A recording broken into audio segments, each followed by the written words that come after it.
after that. People are like, oh, you actually are kind of good enough to maybe play in the NBA. And I was like, okay, cool. I can. That sounds awesome.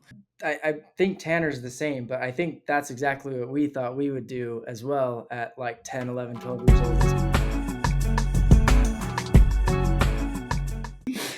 Okay, everybody, we are back again with another episode of the Wedgies podcast. This time we've got our friend Jackie Carmichael joining us stateside this time. Yes. Thank you guys. Thank you guys for having me. I really appreciate it.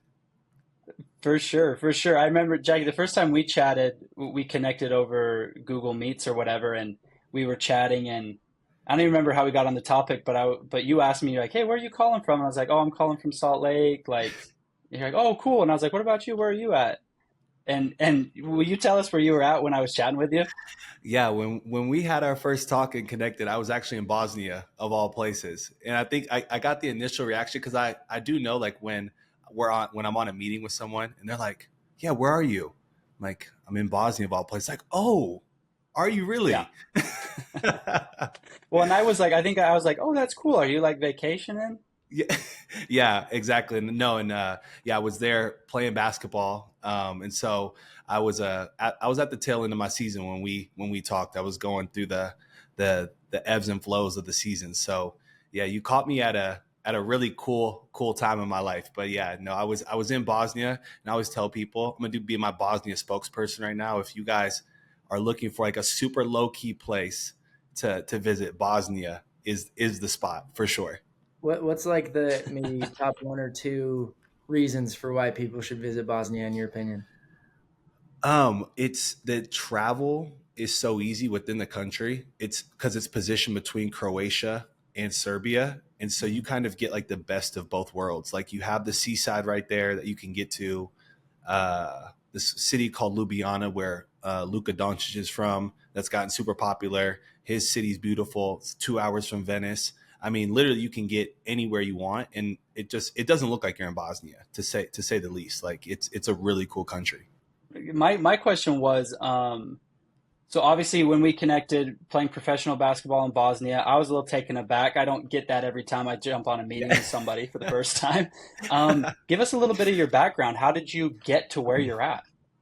I'll try to make a long story short here, but I essentially am from Manhattan, Kansas. I went to prep school for a year in Connecticut, ended up going to Illinois State University, and played 4 years of basketball there. And to be completely honest, never had any real, I didn't really know if I was going to be able to play basketball professionally or not, or even at the college level for like a long time. It was just kind of like a creative kid, loved drawing, building.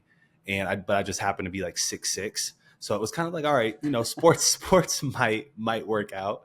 And so, yeah, ended up doing 4 years at Illinois State. My junior year, I ended up going to LeBron camp. Life kind of changed after that. People are like, oh, you actually are kind of good enough to maybe play in the NBA. And I was like, okay, cool. I can. That sounds awesome.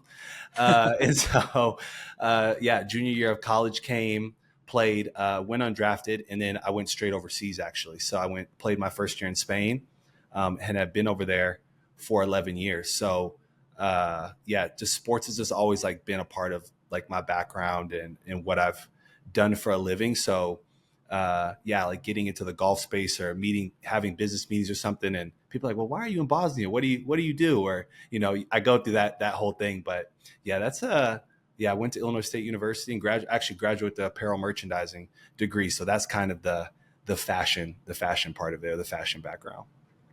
Dive into that a little bit more, but I think Tanner's the same, but I think that's exactly what we thought we would do as well at like 10, 11, 12 years old. Let me tell you that.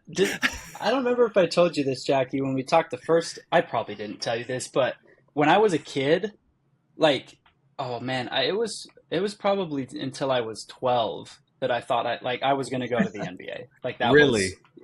Oh yeah. Yeah. Like I was good enough, of course, yeah, right? Of course. Just so you know, I'm 5'10", just so you know.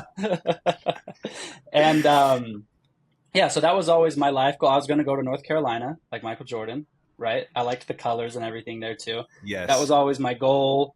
And I remember as a kid, I was thinking like, well, I'll go there. And then as I got a little bit older, I was like, well, maybe I won't go there, but I can definitely play somewhere in Utah. Yeah. And then as I got a little older, I was like, okay, maybe I can't play anywhere in Utah, but I could at least play in a junior college. And then I got a little older and I was like, this isn't happening for me.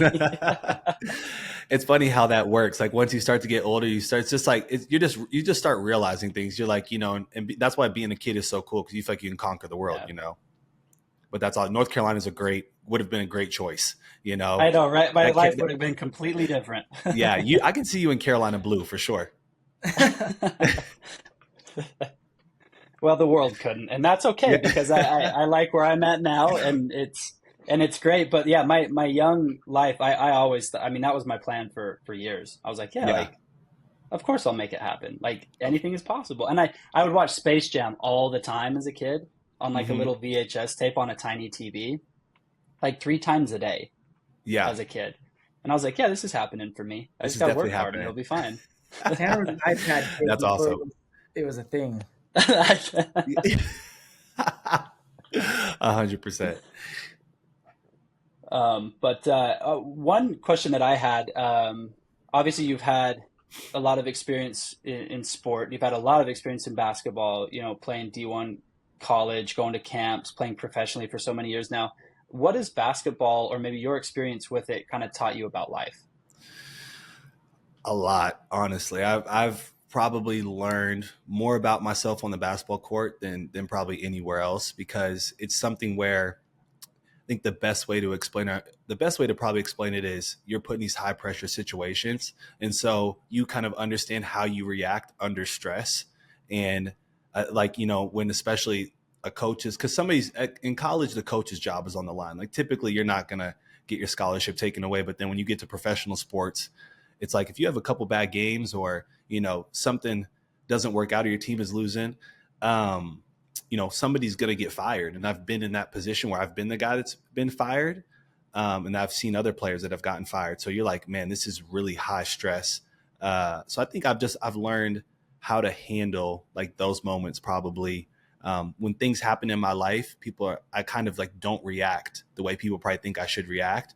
Cause I'm just like, I don't think that's, I've seen such crazy things on the basketball court where I'm like, I don't think that this is such a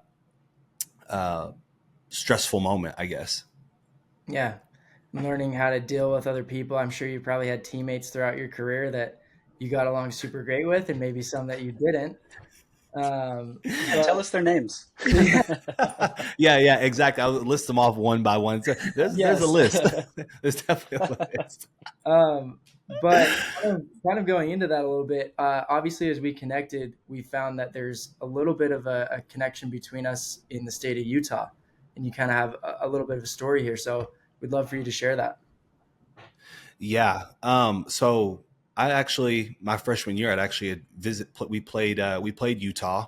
And we actually won. It was a game. I think it was like the Midwest, or it was, the Mountain West versus the Missouri Valley. So that's how we ended up matching up with Utah. It was like a preseason game. And then after that, we ended up playing at Utah State my senior year. And I got to say, those are some of the craziest basketball fans, like any sports fans, but it's like, they're actually, we're famous for a long time with, I think they had that one guy that was on Sports Center with the shirt off with the fairy wings or whatever it was. Oh yeah. It's like an iconic sporting moment anyways. And then I know a couple people from out there as well that I've met in my basketball career that have played at BYU. So there's a couple like very random connections, but it's like had it drawn back to Utah. So is really cool. Yeah, and it's funny how small like the sports world is, 100%. I think you almost like sometimes have to be careful, because if, like you said, if there's like somebody you don't like or whatever, like you almost have to be cautious sometimes when you're walking into certain things where like someone might be like, oh, I know that person, or that person's my friend, or I played with them a couple years ago. So it's either shared experiences. A lot of the time it's shared experiences where like if somebody says something about another player, more people in the basketball community will be like, oh yeah, I had the same experience, good or bad. Yeah. And then Tanner and I were talking as you guys got connected too. Correct me if I'm wrong, but you tried out for the Jazz. Is that correct? Yeah, I did actually. That's hilarious that you know that actually. That is I don't even remember that. That feels like a long time ago. But yeah, I worked out for the Jazz in 2013, getting ready for yeah, up until the combine, so or up until the draft, which is I think it's a couple weeks away. But yeah, I did work out for them. It was a great workout, but I tell you what, that the altitude was nothing. It was that Well, was one thing I was kind of a little worried about. yeah, it's funny because they always talk about the Denver Broncos and playing up there, the Mile High City, and how it's such a change. They don't say it as much about Utah, even though it's a similar elevation. But that's interesting that you bring that up. I haven't really heard that from any basketball players. So Yeah, I remember my legs just being really heavy. Like when you said that, I like yeah, instantly went back and I was like, no, I just remember being really, really tired. that's funny. That's funny. Like I've got buddies too that don't live here and that come and visit and stuff, and they whine about the altitude every time. And to us, like we're just born and raised here, and so like we go to Florida, and it's like, oh, it's I can run for days here, like you know Yeah. what I mean. And it doesn't like affect us so much up here. You forget about it, but definitely a real Yeah. thing. Um, Yes. Glad that you were able to come and work out. Shame they should have. It would have been something if you were here. That would have been cool. Man, man. But they were so bad then anyway. You didn't even want to be here. Yeah, I think that was like I'm trying to remember the time because they were like saying my NBA comparison was like Carlos Boozer. So I think that like it was like in 2013. I'm trying to remember who they had on. I think Millsap might have been there. I Mhm. think who else? He Who might have else? still been here. It Yeah, was I was. I if I'm not mistaken, Caden, maybe correct me if I'm wrong if you can remember, but I think it was like the Al Jefferson era, and it was kind of Yeah, like in between the D. Will Booze era and like the Gordon Hayward era, and it Yes. was just not a fun time to be a fan here, Yeah. in all honesty. yeah. You had Yeah. Gordon Hayward. You had Richard Jefferson. Is actually I think Rudy Gobert's first or second season with the team. You Oh, Yep, Uh, you're exact because they drafted Rudy. You're right. Rudy was in my draft class. They sure did. yeah, oh, okay. There you go. Wow. Yeah, that's crazy. That is crazy. That's been wow. It's a lot. It feels like it's not that long ago, but it definitely is. That's wild. Well, with yeah, obviously, chat a lot about basketball. Obviously, your relationship with the game there, your career that you've built within that game. Talked about having a manufacturing and background, and obviously passion for fashion and that kind of stuff. Let's talk about BfsCo. With all of that, why golf? Man, honestly, it was something that as a athlete, you always like I was always obsessed, like you said, Michael Jordan. I loved watching Michael Jordan, but I always was just like a sports guy. So like Tiger Woods era, like I was in that kind of era and was watching him. And I was just I thought it was so cool, but I never like had any real access to it, I guess is probably the best way to put it. In Kansas, like, it snows half the year. So people really aren't outside playing golf, or we don't have any simulators or anything like that. But I was always like, oh, it looks really cool. I had some friends in high school that played it. And then as I got older and started, talking business and, started like looking at investing, a lot of those people were playing golf. And I had no idea what I was doing. I was 6'9", didn't have custom clubs, and felt like a complete novice. So a couple of years ago when I moved to Nashville, I was like, they have some really cool public golf courses there. And so I was like, you know what? I really want to pick it up. Let me go get the clubs made. I'm coming back in the summer. And then slowly just started like kind of getting the bug a little bit, and was looking at hire. And by the time I was going to hire a trainer and stuff, or an instructor, I ended up going back overseas. So yeah, just honestly, just naturally just watching the game and then kind of just falling in love with it, which has made for a really, really cool experience. But yeah, that's kind of why. And then picking out the clothes for it was like, yeah, there wasn't really a lot of options. yeah. I wanted to dive into that a little bit because I'm always curious. You're a little bit older than we are, but I feel like we have very similar interests, very similar hobbies, and I would assume very similar influences growing up. But let's talk about kind of that intersection of fashion and sport. uh, when you were growing up, obviously Michael Jordan was one of the big ones, but what were some of those influences that you saw maybe both in the world of sport and out that kind of gave you those fashion influences? Yeah, that's a great question. I so I'm always a fan of like the crossover, and I'm going to Mhm. show my age. I'm going to show my age a little bit. You mentioned my age, which I, but I'm going to show my age is Dennis Rodman was a big catalyst, and I think like when you look at the '90s, like him as like a fashion icon, he made a lot of interesting choices. But when like he would be on like NWO, like this is when he was doing his wrestling and stuff. Like I think they talked about in The Last Dance when he was wrestling with Hulk Hogan and all those guys. Just kind of those influences, like those like kind of like crossovers, I thought were always really cool. Like things like you just didn't expect. So it's like that was always kind of like my reference point was you had MJ with golf.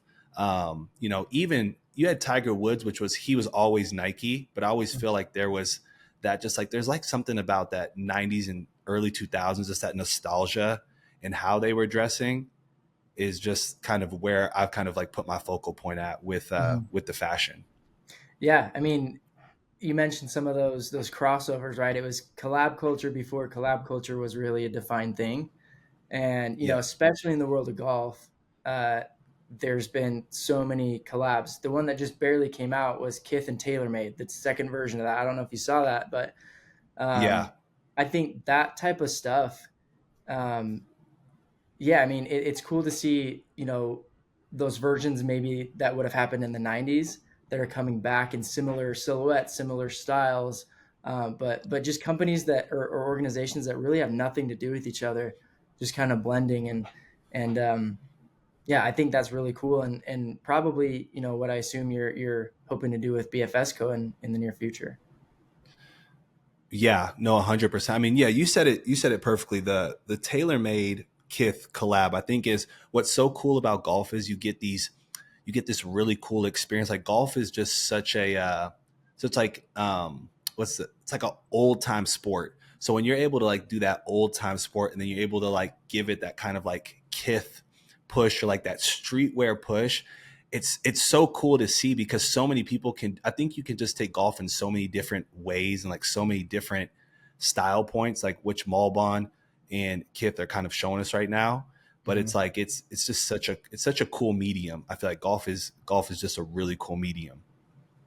Which that's curious. Well, it's curious for me. Like I've never heard it explained that way necessarily. Because golf to me, Tanner and I've been playing since we were like 7, 8 years old.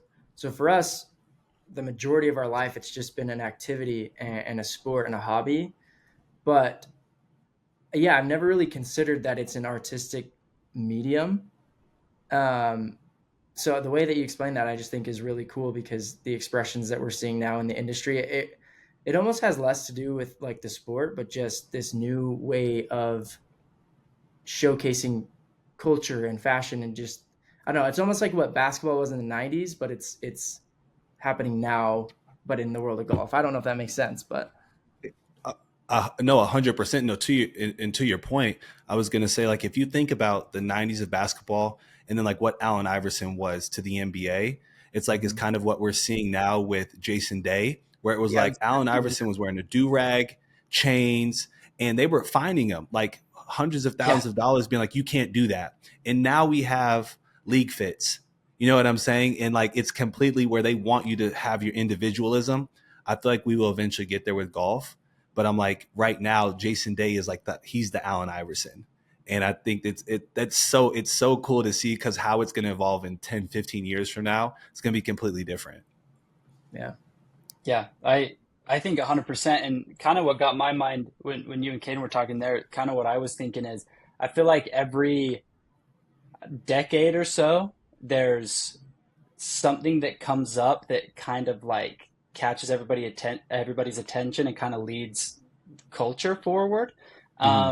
Kind of in my lifetime, what I feel like that is early in my life was probably basketball. I was young on the kind of the tail end of the Jordan stuff. Like I was alive during it, but I was like 3 or 5, so I don't super remember it in the moment, right? But Yeah. that was huge globally. Obviously, kind of around that same time, hip hop took over the world. and the culture associated with hip hop started to Yeah. influence a lot of things around it. Fast forward a little bit, and skating in the early 2000s, mid 2000s was kind of leading the charge and kind of took over. I'm sure I'm missing some things, but I kind of feel that golf is in that sort of position right now, or at least has been maybe since COVID or kind of shortly after COVID, Yeah. as kind of this. It's been around forever, but in kind of the cultural landscape and the popularity landscape, kind of coming in as a new thing that's now much more accessible to people than it was 100 years ago, 50 years ago, even 20 years ago, and is kind of becoming that creative medium, like you shared earlier, that are starting to find these influences come in and also sharing some of its influences coming out, which leads me to this chain that I've got Yeah. on and that you've got on that you sent us. This product from your company was honestly, it was the first thing that caught my eye. I know when we chatted earlier, I think I was telling you like, yeah, like we're on social media quite a bit with what we do day to day. Hmm. We see a lot of stuff. We see a lot of equipment. We see a ton of apparel. This caught my eye because I'd never seen anything like this. And I'm not dogging any companies, but we see quite a few hats. We see quite a Yeah. few shirts. We see quite a few polos. Those are all fantastic, great Yeah. necessities. This kind of broke the mold for me and caught my eye. I want you to tell us a little bit about why and where this came from. Yeah. Yeah. And to your point, yeah, it really did spawn from, uh, just having like that individualism, I guess is what we're talking about, or like having that medium where I knew I wanted BfsCo and what I wanted it to look like. And just kind of a sidebar, when you guys had asked me, I lived in Korea for like a month and a half, and Tanner, me and you had talked. Um, there's these massive department stores with all of these, brands with its hats, shoes, pants, all these different things. So I knew that world existed, and I said I really want to be a part of this space because I feel like I could bring something different and cool.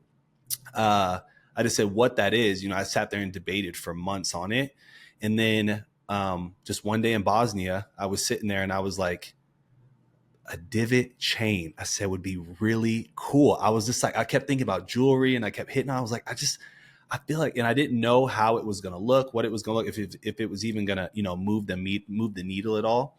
But yeah, it just was birthed out of something that, you could have on or would represent that. I guess you were a golfer, but you would still be able to wear on or off the course. Like it would be something where if I have a golf hat, it's going to be sweaty. I'm going to take it off. I'm going to put it down. I'm probably not going to pick it up to go out to have dinner. Same thing with my t-shirt, same thing with my pants, going to kind of smell whatever. So with the chain though, I can have that on, I can still wear it. And now that piece beat hat develops a little bit more functionality.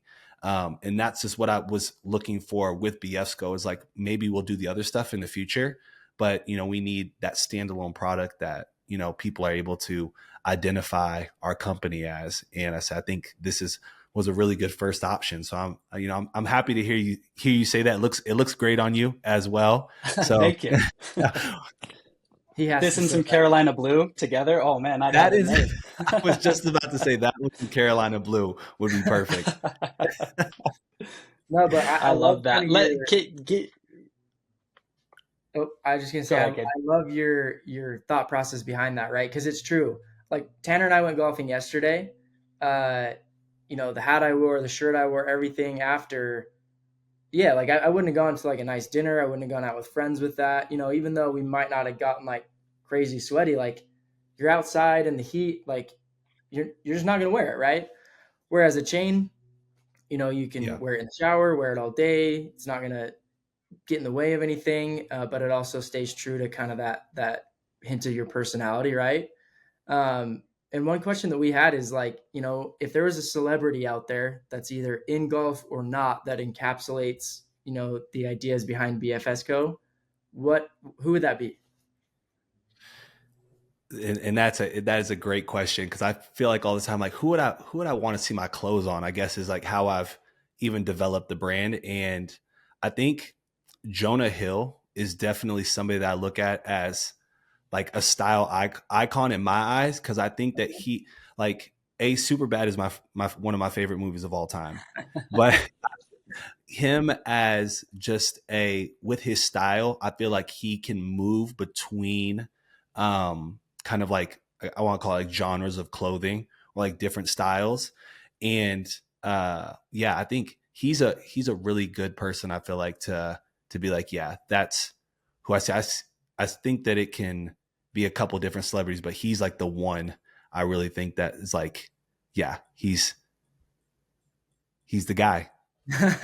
Well, I gotta say that was the last person I was expecting, and I think like, now hearing you explain it, like it makes sense, right? Like I think at first thought, like you don't see Jonah Hill as like this fashion or style icon, but then you look at like his pedigree and like his time, uh, just throughout his career and how he's like grown and evolved, but like he's always had bits and pieces of like what was hot at those times.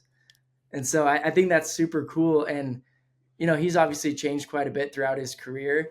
Um, but a Jonah Hill golf campaign or collab would be the coolest thing golf has seen in 2024, in my opinion.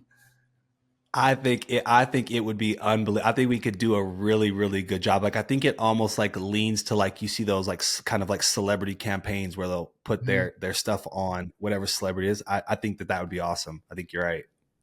Yeah. I think we need to cut this part of the podcast and throw it on social and tag Jonah and see what happens. Man, we'll be ready for we could really get some good things rolling if he was on board. So Jonah, if you hear this and you're interested, man, DM me. Let's do it. We're posting it. It's done. See what happens. This question is long overdue. But give us and give the listeners a little bit of a background into what BfsCo is, where you're at now, where you want to go. Let them know. Yeah. And I'm gonna try not to ramble here, but yeah, it's just my baby. So it's like, it's something that was birthed over a long period of time. Like BfsCo was around probably a year and a half, 2 years ago, like right out on the other side of COVID. But, it was developed for the amateurs. I think people always hear me say that if you follow us on socials.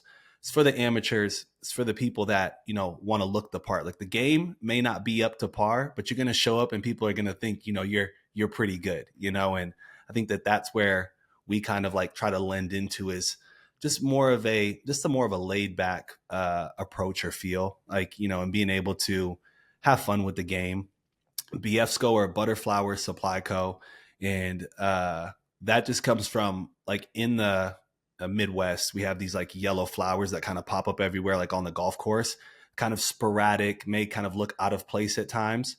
Some golf courses will almost maybe rip them up because they don't look like they belong. So that's where even the name came from, was just kind of that individualism, that ability to kind of like almost stand out amongst the crowd, is where BfsCo Golf came from. So, I see ourselves, being just in that middle ground, or that, I guess, that gray area for a golfer. Like, we want people to look good on the golf course. We want people to, not take themselves too seriously, enjoy it, but, also develop really cool like golf streetwear, which I think is, I guess like a subculture that hasn't really is being filled now, but I think it's going to start being filled at a more of a rapid rate. So I see us, you asked us earlier about, or we started off with jewelry, doing clothing, hats. I really I want to get into, I want to do it all, really. Like, I saw Kith did the golf cart and I was like, oh, the golf cart looks so fire. I was like, we could do a sick BfsCo golf cart. Yeah, just doing more pop-ups, making building the brand visibility and what that looks like. And really, I think it's less about selling and more about building a community at the end of the day for me, because the best way to meet people, I feel like, is on the golf course.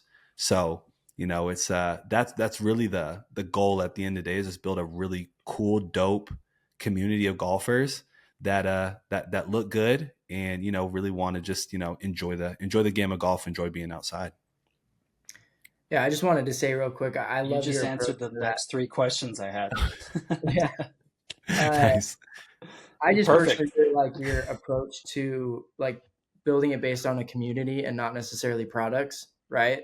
I think that the connection you're going to be able to make with your prospective buyers is going to be so much deeper and more authentic if you create that community that they feel a part of and then naturally purchase the products, uh, versus going the opposite, right? And from a social media and content strategic standpoint, like the community is where it's at, building that first and really growing that. But also from like a business perspective, I think it's an awesome move. Yeah, thank you. I appreciate that. I would agree. I think speaking of the golf course and making connections on the golf course, um, speaking from our side, we're super excited to have you involved with our tournament that we do every year, the Long Day Challenge. I know you and I chatted at length about that a little bit ago when we initially connected. And what I was telling you is one of the things that we love doing with our tournament is bringing brands to our players that we connect with and that maybe they might not know about yet, right? Mm. I told you on the call that like I don't usually, reach out to like I'm not going to name any brands, but some of the bigger ones. They don't really need me. I don't really need them. They've got bigger things going on. They're doing their thing, whatever. They've got their marketing goals. What we like to do with ours is work with people that inspire us that we connect with already from a founder level internally, and then sharing those with our players. We're in our mid to late 20s over here. We don't pretend to be like a country club manager. We're not Yeah. a 50, 60-year-old guy. We've been playing long enough to be that, I feel like, Caden. But that's not our style and that's not who we are. And so we do enjoy bringing stuff that we resonate with to our players. So super excited to have you involved with us this year. Super excited to have some products to share with our players as well this year. Put them onto what you got going on. Side note, we've got we got a package from you literally just the other day that I'm super excited to do an unboxing with. I am impatient and greedy, and so I took a sneak peek inside the box already. And if you've seen any of the unboxings that we've done or that I've done, I really really like packaging. Like I like products, but I also really appreciate the things that are around it and the attention to detail and the creativity that goes into how it's displayed. Um, you kill it with the packaging. So in the video that comes out, I'm going to say packaging a lot. It's something that I do, Yeah. but you absolutely crush it there. And when I learned that it was mainly just you that's kind of in charge of it, of everything and has done everything, I was like, man, this guy like he's got an eye first off, and second is like really cares about his brand and really cares about this community that he's building, and he takes time with the little things too. Those were two things that were very apparent to me. I just wanted to shout those out. Um, the first interaction that I had with the chain and opening it and it's very like intentional. It feels like to me the way that you've designed it and the way that you interact with it, almost like an Apple product, if you know what I'm talking about, Yeah. where Yeah. No, that's like part of the 100%. experience. Yeah. You kill it. So I just wanted to say that. Well, thank you. No, and that means a lot. I really do. I appreciate you both saying that.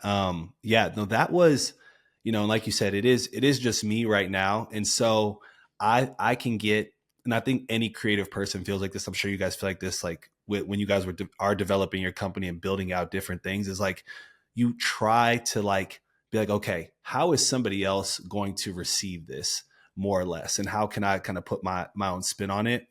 And to hear you say Apple products, Steve Jobs is one of like my favorite people. So like to hear you say that, it does mean a lot, because I feel like there are times I feel like there are things that I can alter or make better, and I think it will, hopefully just keep progressing into the future.